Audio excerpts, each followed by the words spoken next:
노인보호센터에 경찰 통제선이 쳐져 있습니다.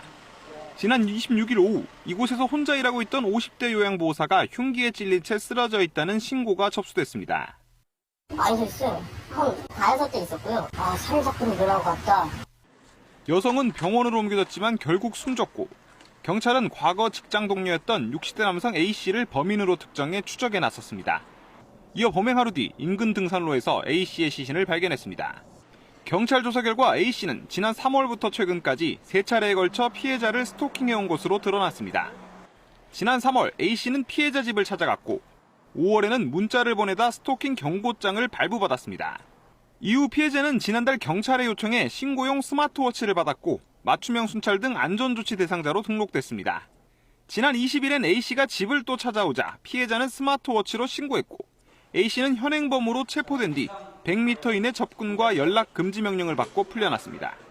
스토킹 처벌법 혐의로 현행범 체포 및 긴급 응급조치 결정하였고 석방하였으며 바로 잠정조치 신청하였으나 검찰에서 불청구하였습니다.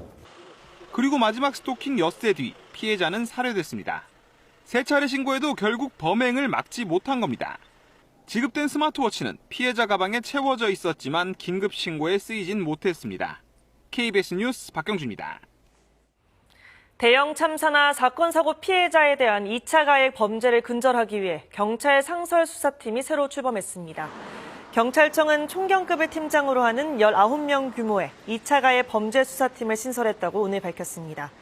수사팀은 사건 사고 피해자 등을 대상으로 하는 명예훼손과 모욕, 협박 등 2차 가해 범죄를 수사하고 피해자 보호와 범죄 예방, 근절을 위한 정책 기획 등의 업무도 담당하게 됩니다.